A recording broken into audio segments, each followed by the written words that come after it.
칭찬받은 서문화교회라는 제목으로 하나님 말씀 나누겠습니다. 우리가 지난주부터 계시록에 있는 말씀을 통해서 7교회를 함께 들여다보고 있습니다.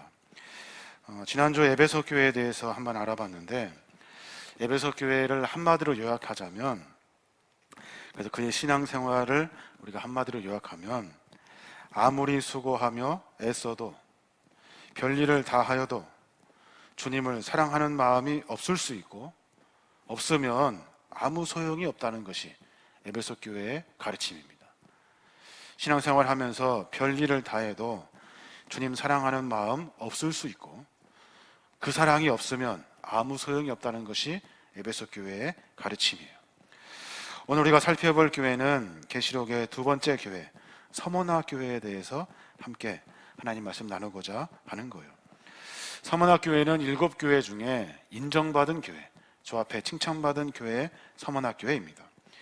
예수님은 왜 서문화 교회를 칭찬하셨을까? 한 번도 책망도 아니하시고 오롯이 칭찬만 하신 거예요.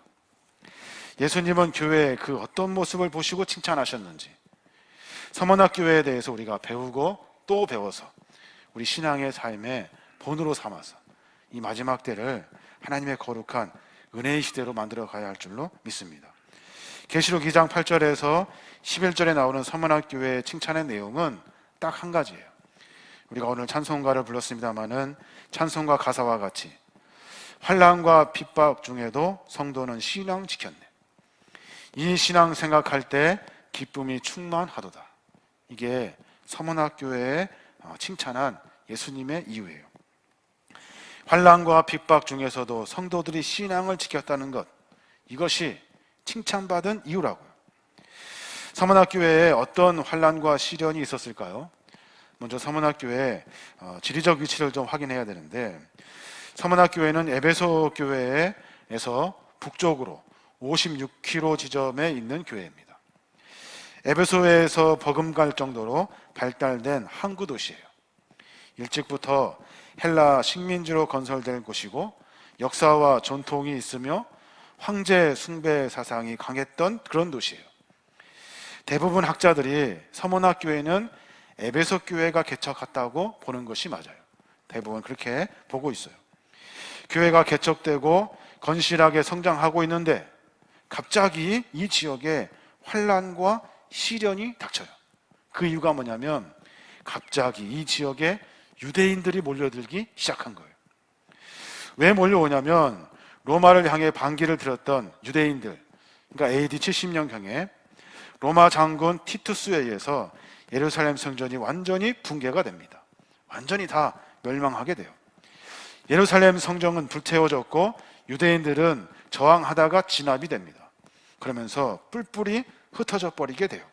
나라도 버리고 성전도 버리고 각 지역으로 다 흩어져 버려요. 그때 흩어진 유대인들이, 그 많은 사람들이 대부분 서문화 지역으로 이동하여 모이게 됩니다.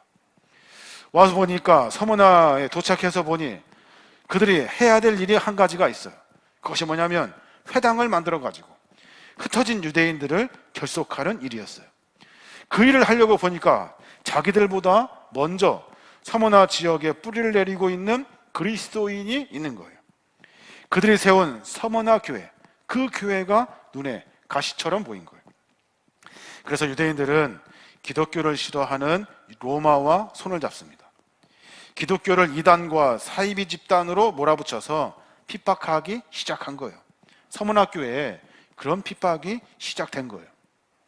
왜 핍박하냐면 유대인들은 기독교인들만 하는 성찬식, 오늘도 우리 성찬식 했습니다마는 이 성찬식을 로마 사람들에게 소개하면서 저 사람들은 사람을 잡아서 피와 살을 먹는 식인족이라고 소개를 해요.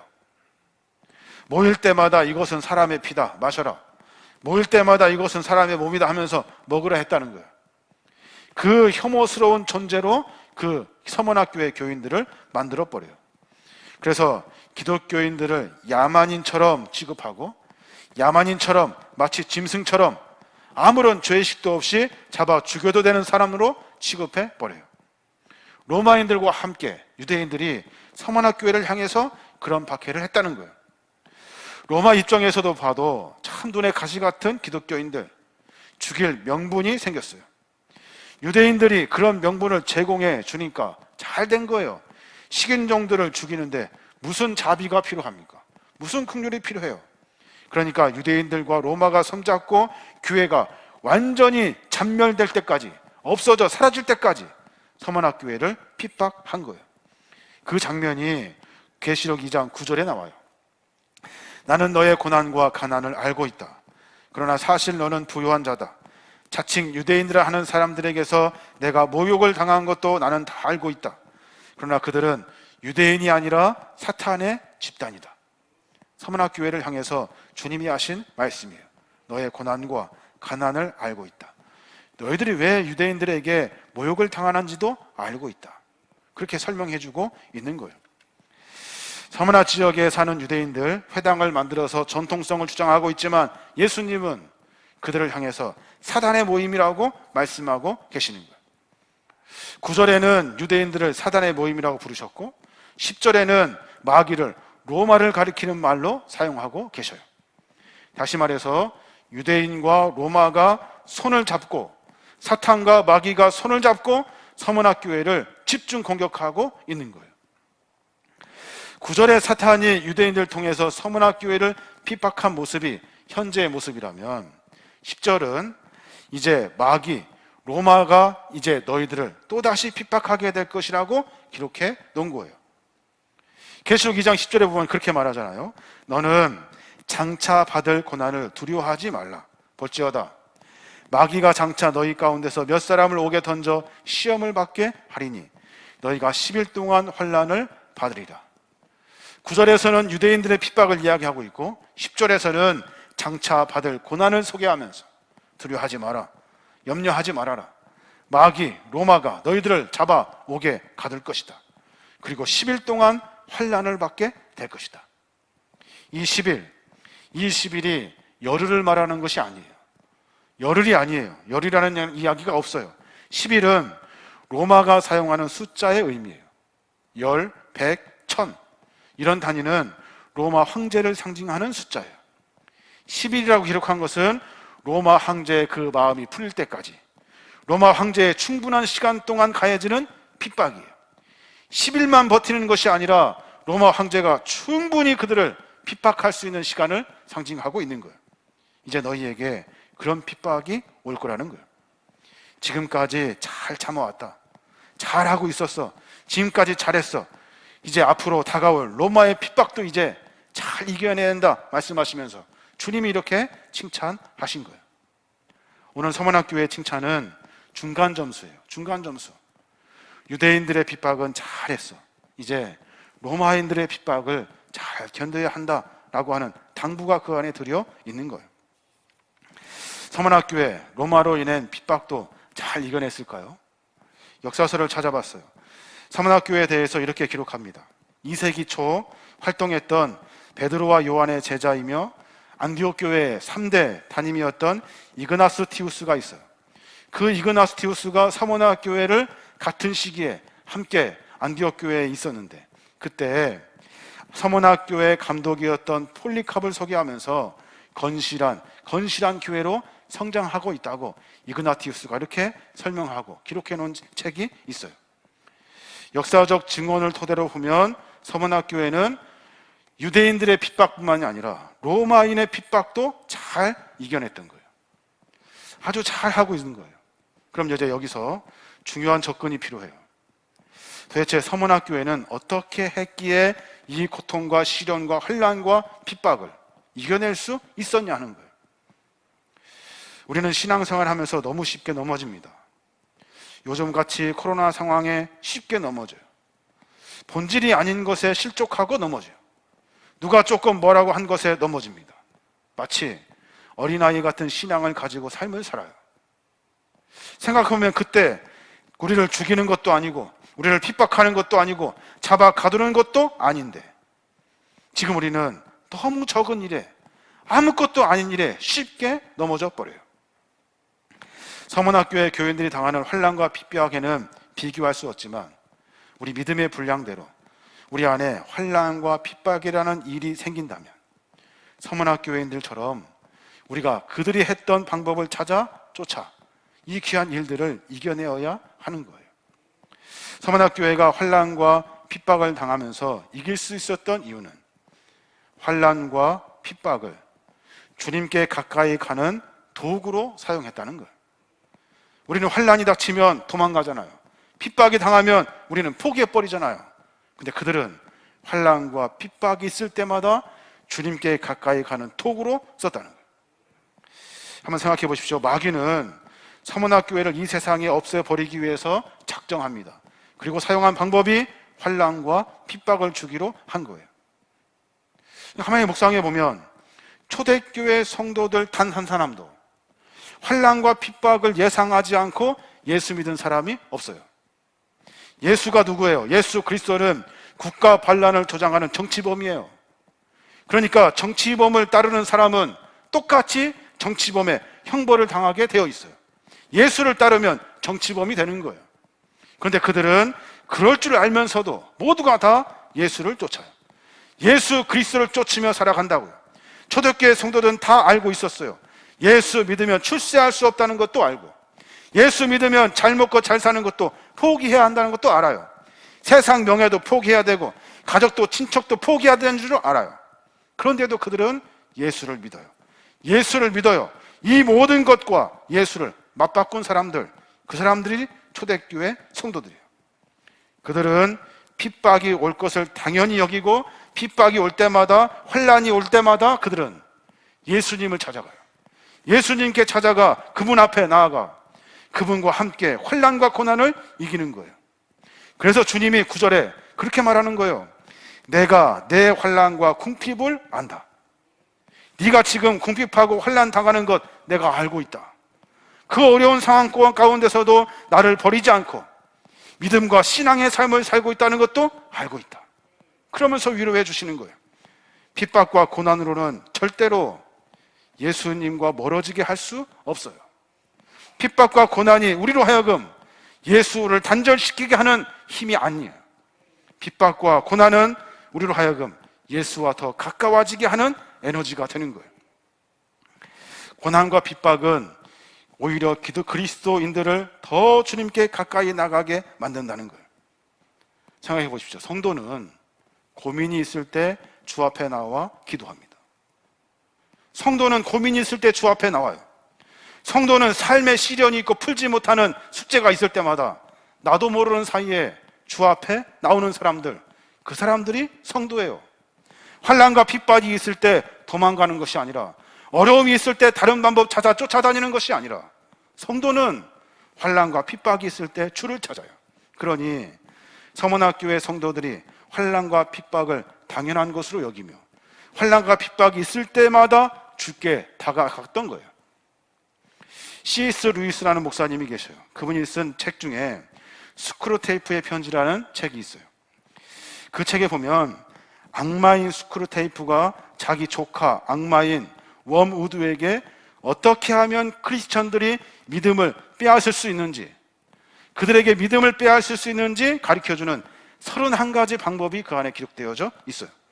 거기에 악마 삼촌 스크루테이프가 같은 악마 조카 웜우드에게 이런 조언을 해줘요. 내가 저 그리스도인들을 우리의 원수의 앞잡이인 예수에게서 빼앗아오기 위해서는 절대로 고난이라는 방법을 사용하지 마라. 그들은 고난이 올수록 그들은 그 원수 예수 앞에 가까이 나아가기 때문이다. 오히려 사용할 수 있다면 형통이라는 방법을 사용해라. 그 방법에 넘어가지 않을 사람을 내가 본 적이 없다 하면서 자기 조카, 악마 조카 웜우드에게 스크루테이프가 그렇게 조언을 해줘요. 그리스도인에게 고난은 예수를 만나는 힘이 되는 거예요. 그리스도에게 고난은, 핍박은, 환난은 도망다니는 시작이 아니라 예수를 만나게 하는 시작이 되는 거예요. 고난 전에 욥의 신앙의 수준을 우리가 알아봐야 돼요. 욥은 고난을 통해서 하나님과 멀어지게 하려고 마귀가 그의 삶에 개입해요. 그래서 멀어지게 할 수 있다고 장담하며 보기 좋게 욥에게 시련과 핍박을 줍니다. 욥의 그 신앙 수준 처음에는 아주 미비했어요. 아주 하찮았어요. 욥은 하나님에 대해서 귀로만 듣는 수준에 불과했대요. 귀로만 듣는 수준. 하나님 그런가 보다 그랬다는 거예요. 그런데 고난 당한 뒤에 그는 이제 하나님을 귀로만 듣고 끄덕이는 것이 아니라 눈으로 직접 확인하는 신앙의 성숙을 맛봐요. 무엇으로요? 고난으로. 그래서 욥기 마지막 결론에 보면 42장 5절에 욥이 그렇게 고백해요. 내가 주께 대하여 귀로 듣기만 하였사오나 이제는 눈으로 주를 배웠나이다. 결론적으로 내 신앙과 믿음이 성장했다는 거예요. 귀로만 듣고 끄떡였는데 이제는 주님을 직접 눈으로 볼 수 있는 살아계신 하나님을 내가 보았다는 거예요. 그리스도인들에게 가장 무서운 것은 고난이 아니라 형통이에요. 그래서 욥은 고난을 통과하고 믿음이 더더욱 좋아졌어요. 그런데 솔로몬은 부귀영화와 형통 때문에 무너져 버리고 말아요. 한 나라가 둘로 갈라지고 온 나라가 우상 숭배 소굴이 돼버려요. 뭐 때문에요? 형통 때문에. 그놈의 형통 때문에. 이 신비를 로마 사람도 거짓 유대인들도 세상의 사람들도 마귀도 귀신도 채찍이면 서문학교의 성도들을 무너뜨릴 수 있다고 생각했는데 채찍을 대면 될수록 채찍을 때리면 때릴수록 그들은 예수를 버리지 않고 신앙을 버리지 않고 믿음을 버리지 않고 사명을 버리지 않고 그들은 그렇게 해서 성장해 갔더라는 거예요. 보리 농사를 지어보셨습니까? 저는 져보진 않았어요. 보리 농사에서 가장 중요한 작업이 한 가지 있대요. 그것이 뭐냐면 보리 밟기래요. 보리 밟기. 추운 겨울에 그 귀한 보리가 싹을 틔고 하늘로 올라옵니다. 얼마나 귀합니까? 그 추운 때 그 겨울을 이기고 어렵게 나오는 보리 새싹. 새싹이 나오면 그 보리 새싹을 잔인하게 밟는 것, 이게 보리 밟기래요. 온 가족이 나와가지고 그 추운 땅을 그 뚫고 나오는 기특한 보리를 보는 족족 지근지근 밟아버려요. 민속백과사전을 찾아봤어요. 보리밟기를 왜 하는가?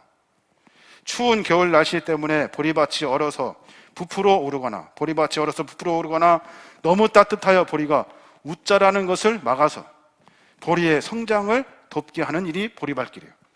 이 보리밟기는 보리의 줄기에 상처를 주어가지고 그때 생기는 상처는 수분이 증산하는 것을 돕고 세포의 농도가 높아지고 생리적으로 내성을 높이는 효과가 있다는 거예요. 그래서 추운 겨울 어렵게 올라오는 그 조그만한 보리 새싹을 보는 족족 지근지근 밟아버리는 거예요. 한마디로 보리 밟기를 하게 되면 그 잎사가 상처를 받고 수분이 더 많이 나오고 보리 생산량이 늘어나고 병에 안 걸리게 된다는 거예요. 저는 이 보리 밟기 서문학교에게 행하진 핍박과 환란이라고 생각합니다. 마귀는 로마라는 세상에서 가장 강력하고 아픈 채찍으로 서문학교회를 내리쳤어요. 근데 오히려 서문학교회 성도들은 그 로마가 때리고 밟으면 밟을수록 그 찬 겨울을 이겨내는 내성을 가지게 되었고 채찍 때문에 많은 수분이 흘러나와 자랄 수 있게 되었다는 거예요. 그 수분이 뭘까요? 그 수분, 거짓 유대인과 로마 채찍이 만들어낸 서문학교회가 흐르는 수분, 그것은 땀이고 눈물이고 피예요. 예수를 믿는 것 때문에 서문학교회는 이곳저곳으로 도망다니면서 땀을 흘렸을 거예요. 예수 믿는 것 때문에 도망다니느라고 땀을 흘렸다고요. 형제가 붙잡혀 가면 통곡하며 눈물을 흘렸고 고난과 핍박이 있을 때마다 기도하면서 눈물을 흘렸고 자기가 잡히게 되면 채찍에 맞아 자기 피를 흘렸다는 거예요. 그래서 이 수분이 서문학교회를 키우는 생기가 되었다는 거예요. 마귀는 그것도 모르고 세상에서 가장 아프고 가장 잔인한 환난과 핍박을 서문학교회에게 내려치지만 그러면 그럴수록 교회는 주님을 더 강하게 붙들었고 교회는 더 견고해졌다는 거예요. 이 놀라운 교회가 바로 서문학교회였다는 거예요. 모르는 소리 한다고 할지 모르겠습니다만은 신앙인에게는 시험은 생기가 되는 도구예요. 시험이 반드시 있어야 돼요. 그 시험이 유익한 이유가 뭐냐면 로마서 10장 13절에 그렇게 말해요. 하나님을 믿보사 너희가 감당하지 못할 시험 당함을 허락하지 아니하시고 시험 당할 즈음에 또한 피할 길을 내사 너희로 능히 감당하게 하시느니라. 신앙인들에게 시험이 왜 필요합니까? 하나님께서는 시험을, 우리에게 주는 시험을 감당하지 못할 시험은 주시지 않아요. 너끈히 이길 수 있는 시험만 주신다고요. 그것 때문에 그래서 넘어질 일이 아니에요. 시험을 당하면 어떻게 합니까? 주께서는 우리에게 피할 길을 예비해 주신대요. 주님께서 우리를 피하게 하신다는 거예요. 그러면 우리는 그 길을 피해서 궁극적으로 누굴 만납니까? 우리를 피하게 하신 예수 그리스도를 만나게 되는 거예요. 시험은 감당 못한 시험은 없어요. 반드시 시험은 이겨요. 시험은 우리를 하여금 피할 길을 예비해 주셔요. 그래서 궁극적으로 예수 그리스도를 만나게 한다는 거예요. 그러니 시련에 넘어지면 안 돼요. 환난이 있다고 좌절하면 안 돼요. 고난이 있다고 절망하면 안 돼요. 어려움이 있다고 포기해서도 안 돼요. 귀찮다고 내가 힘들다고 모든 것을 버려서도 안 돼요. 믿음과 신앙을 버려서는 큰일 나는 거예요. 그러면 성장할 수 없는 거예요. 또 하나 서문학교회가 잘한 일이 한 가지가 있어요.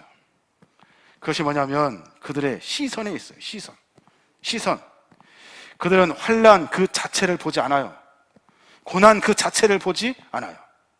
그들이 보고 있는 것은 처음부터 끝까지 예수 그리스도만 바라보고 있어요. 계시록 2장 8절에 보면 주님을 그렇게 소개해요. 서문학교회 사자에게 편지하라. 처음이요 마지막이요 죽었다가 살아나신 이가 이르시되 라고 선포하면서 예수님을 이렇게 소개해요. 예수님을 처음이요 마지막이요 죽었다가 살아나신 이라고 표현해요. 처음이요 나중이신 분으로 소개하고 죽었다 부활하신 예수님을 소개하는 의도가 뭘까요? 처음이고 나중이라고 소개하신 이유는 내가 너를 처음부터 끝까지 알고 있다는 거예요. 내가 너를 처음부터 끝까지 보고 있다는 거예요. 죽었다가 살아나신다는 말씀은 무슨 말일까요? 죽을 수밖에 없는 상황, 그 십자가의 상황에서도 주님은 다시 부활하셨어요. 죽을 것 같은 환난이 있다 하여도 우리는 죽지 않아요. 주님께서 우리를 도와주셔서 주님처럼 다시 사는 소망을 갖게 하신다는 거예요. 이게 바로 신앙인들의 삶의 모습이에요. 죽을 것 같은 모진 시련이 우리를 뒤덮을 때 처음부터 우리를 지켜주시고 보호하여 주시고 눈길을 한번 다른 데 두지 아니하시고 지키셨던 주님께서 우리를 보고 계신다고요. 죽을 것 같은 상황이지만 주님처럼 우리도 십자가에 죽으시고 부활하신 주님처럼 다시 살 수 있다는 거예요. 환난이 와도 핍박이 와도 죽음의 순간에 두려워하지 말고 핍박에 약해지지 말고 너가 할 수 있는 일 죽도록 충성하라. 주를 바라보면서 충성하라.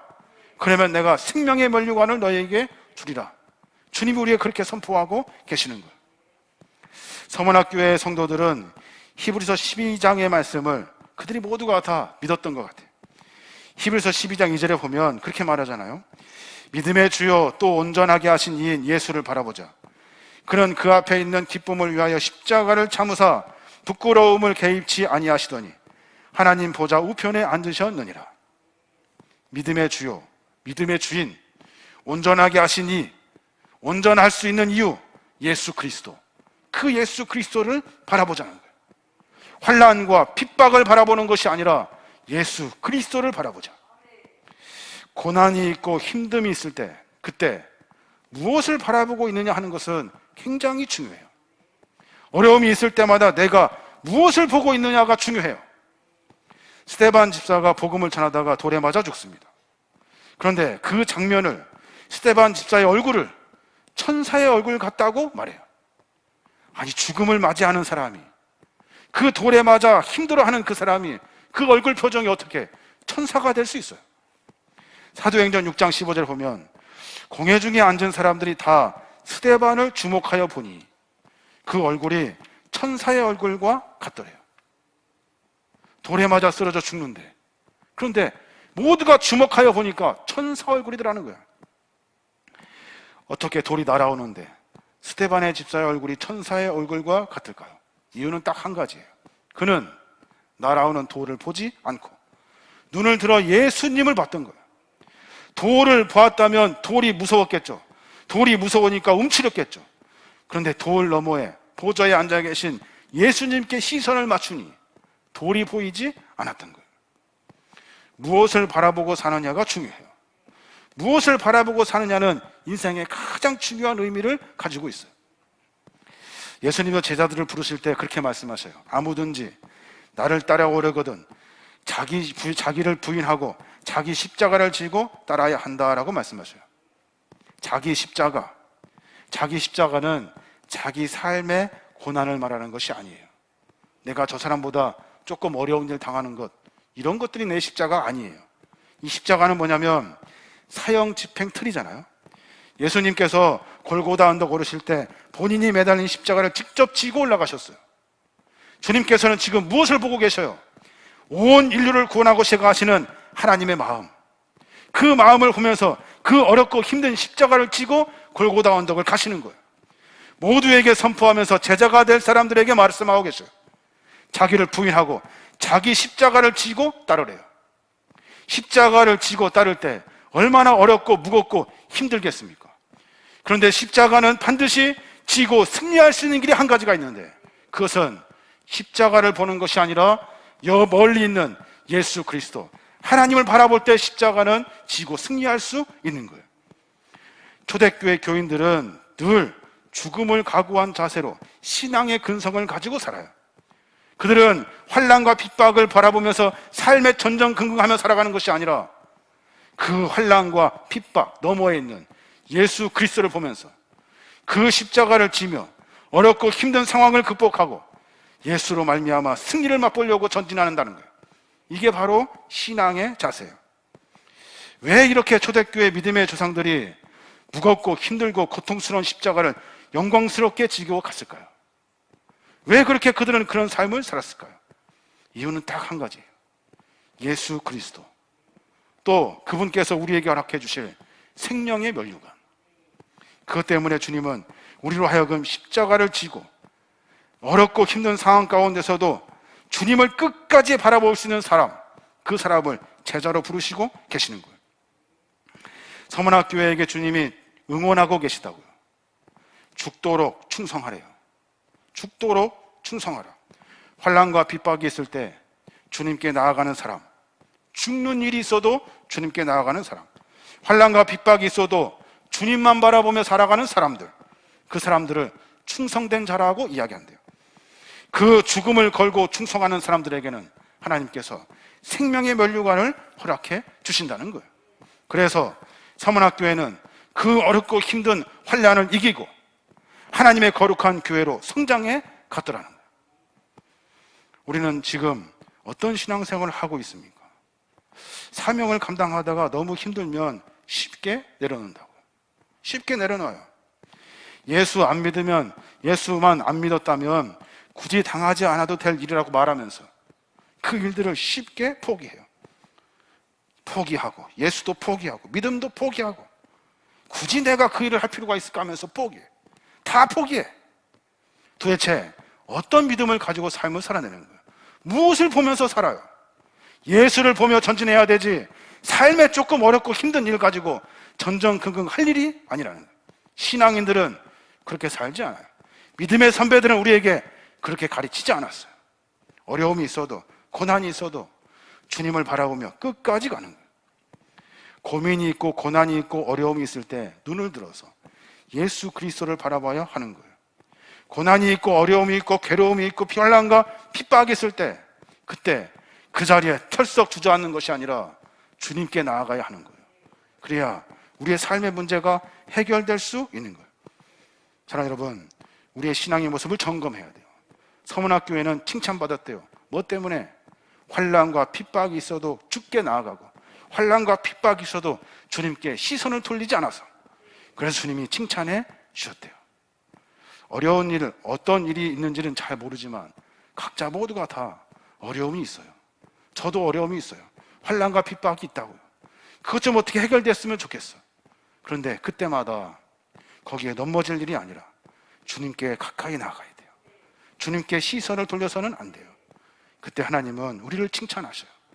잘했다. 어려운 일들을 잘 감당하고 있구나. 그러면서 하나님께서 우리에게 하늘의 은혜를 베풀어 주시는 거예요. 그게 바로 우리에게 약속해 주신 생명의 면류관이에요. 네, 계시록 2장 10절 말씀 있는데 같이 한번 읽었으면 좋겠어요. 같이 같이 읽겠습니다. 시작. 내가 죽도록 충성하라. 그리하면 내가 생명의 관을 내게 주리라. 사랑하는 여러분, 이 말씀 나하고 상관없는 말이라고 덮어서는 안 돼요. 죽도록 충성해야 돼요. 충성이라는 말은 대상이 있잖아요. 예수 그리스도에게 내 모든 문제를 다 내려놓고 환난과 핍박을 극복하고 주님을 바라보는 거예요. 저와 여러분이 그런 믿음의 삶을 살아내어서 서문학교의 성도들이 칭찬받았던 것처럼 우리 모두가 다 주의 칭찬을 받아 마지막에 영광의 멸류관을 다 받아 누릴 수 있는 저와 여러분이 되시길 주님의 이름으로 축원합니다.